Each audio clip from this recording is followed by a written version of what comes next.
Hello, everyone. Welcome back to the channel. So we're back with another episode of the RePlay podcast.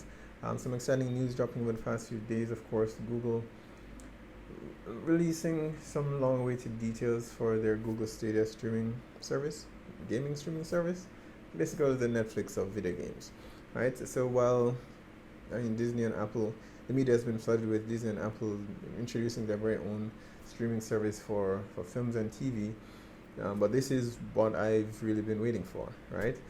Um, it it's interesting that it's been touted as the Netflix of games, but at the same time, the director of gaming, Jack Buser, over by Google, he has made it clear that this is not a rental service. So it's not you pay a monthly subscription similar to what you do on Netflix, and you have access to this vast library of video games. No, you'll actually be required to pay the full retail price similar to what you have been doing on Steam, Xbox Live, and PlayStation, right? So you will be required to pay for it. And my first impressions here, and this has become so much more than just about gaming, right? With the rise in popularity of services like Twitch and Mixer, I think Google has realized that it's about an audience now, right? And as you know, Google is in the business of selling ads, right? So it's now more about just gaming and about maintaining an audience, right? Growing that audience. The more eyes they have, Google owns YouTube. The more eyes they have, the more revenue, and the more revenue will grow, right? So it's very interesting. As a PC gamer, hashtag PC Master Race.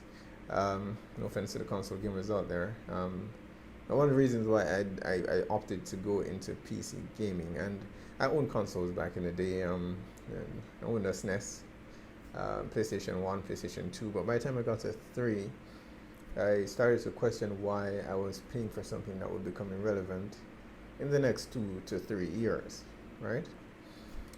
So this presents similar to how that was an alternative. This presents a similar option as well for those persons who may not necessarily be able to pay thousands of dollars to build their very own rig, so they can play games at 4K or at Ultra, all right? Or those who may not necessarily want to buy the next iteration of the Xbox 1000 or however far it ends up going, right? So I'm very excited with this service to see how it changes the gaming industry, right?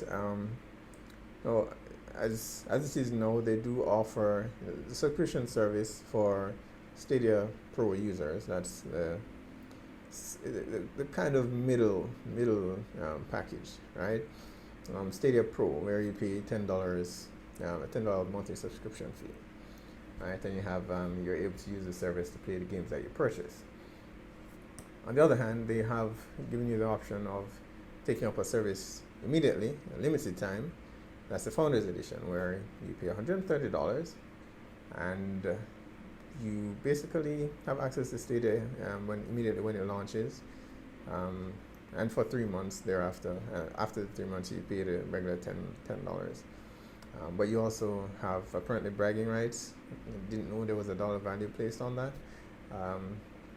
But it gives you bragging rights because you're able to choose your very first and own username. So you can, for all those enthusiasts who that matters to. So you can secure your own username and brag online with your friends you're gaming with. I guess it's is it worth it?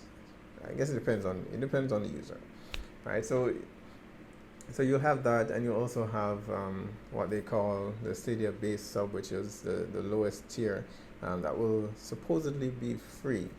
I imagine there's usually, similar to entertainment in film and TV in the TV industry, there's usually something that if you have cable, there's usually something that separates one package from the next.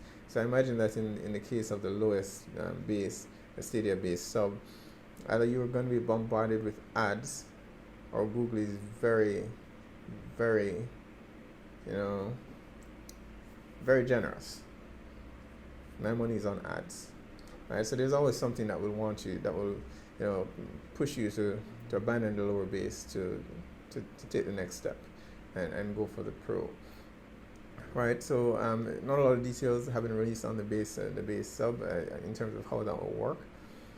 And why it's free, but I mean, it's not like you will have access to to a library again. You will still have to purchase the games, so you're just using the resources to play the game. But that I imagine will not be free. So it's very likely that you will be similar to how the mobile games and apps work in the Android Play Store. Those free games, you will be bombarded with ads. At least that's my guess. So the Stadia service will be rolled out in 14 countries, including the US, the UK, and Canada. If you're not in one of those 14 countries, and you're a very unlucky person, right? Now, in terms of some of the cons, though, right, I do wonder how exactly Google will manage ownership, right? There's, in an ideal world where gamers are nice to each other and gamers don't cheat, there are going to be instances where they will be banning people, similar to what happens with the streaming platforms now, online gaming. Somebody will get banned, right? But there have been instances where, persons have been banned, and all the digital content that they have purchased are removed from their account. So in this instance, what happens, right? You purchase these games through Google. If you're banned for whatever reason, are you reimbursed? Are you allowed to continue playing the games single player, which is very difficult to know, because a lot of the games that are now being released are either multiplayer or they require connection to Steam or some online connection of some sort, right? So it'd be very interesting to see how exactly Google would be handling that, right? There's of course the other issue of, I don't know, for some persons, and I'm one of them actually, I prefer to own physical copies of things. Call me old-fashioned, right? It's like reading a book, purchasing a book rather than an audio version of the book, right? Now, while my voice isn't as soothing as Morgan Freeman, I like to narrate my own stories. So I prefer to purchase books myself and read books myself, so I can imagine, I can create. I don't feel as though I'm as connected if I'm having it done for me. So in this instance, not exactly the same translation, but I like to own physical copies of the games myself, so that, okay, in a few years' time, when I'm feeling nostalgic, I can say, okay, let me back out Monster Hunter World and pop it in and play it. It's probably a poor example since that's online. No one will probably be online at that point, right? But you get the point. Right, I want to be able to play that game later on, and if I want to loan that game to someone, I can freely do that. An argument can be made, of course, that when you purchase a game, you don't necessarily own it. You're technically just renting it. It's still owned by the developers, but in this case, let's keep it simple. Right, you purchase it, you own that copy. Not technically, but you do. Right. So in those instances, what happens, right? Because one of the things that I've noticed with the NVIDIA service that I use, right? I'll be playing a game and maybe I stop with the intention of picking it up later on, but then for whatever reason, the contract with NVIDIA and Steam or the developers might have run out, or there have been some changes and that game might be removed from the library. What happens then, right? Even though I didn't pay for a copy of the title at that point, I paid a subscription and I wanted to go back and play that game. And in Google's instance, it would be me purchasing the game itself. So I just wonder, some of the finer details, if that has been worked out.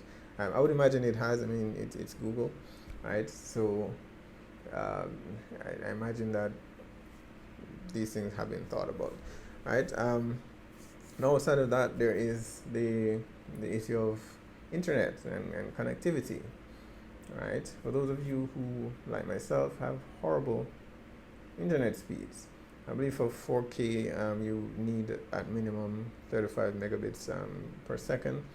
For 1080p, 20 megabits and 720, you need 10. Huh. Yeah. I mean, it sounds.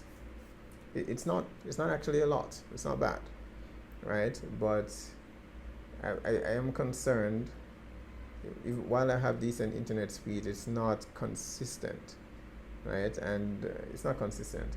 And the main issue that I believe that they will have to address is more so for mobile than it is for the other platforms on the mobile, right? Because that will depend on your package or your data package with your phone service provider, right? So how exactly will that translate? Um, yeah. Now, aside from the phones, the Stadia will be launched for Google Chrome OS, for the Chrome browser, and the Pixel 3 and Pixel 3a.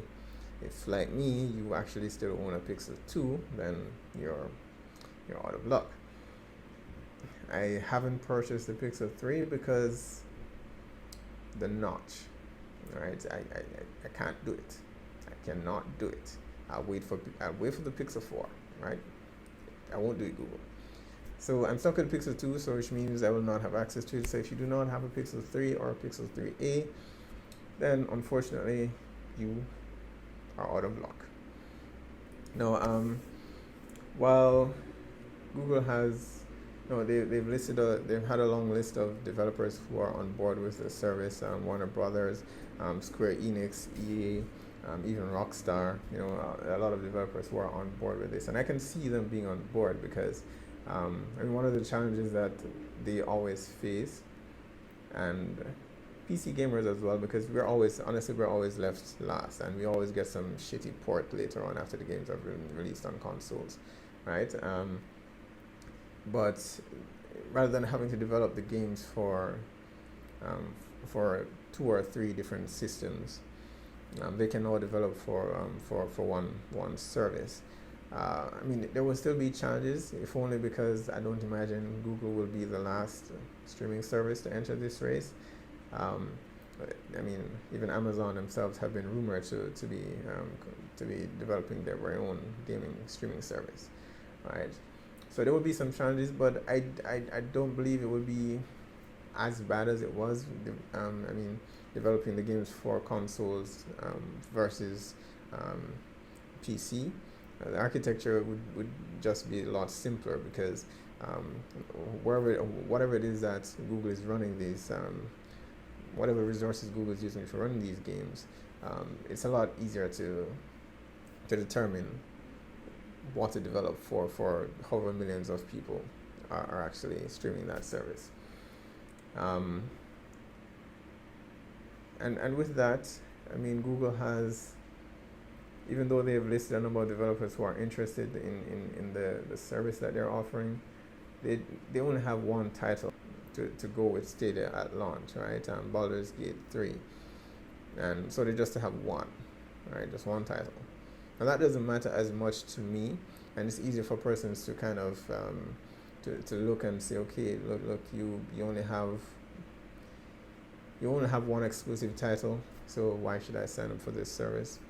But one of the things you have to remember is that although Google is new to this game, literal game, although Google is new to the gaming industry, they do still maintain, I believe, 65% of all web traffic with Chrome, the Chrome browser, right? And that puts them in a unique position to push and promote the titles that they may have out, right?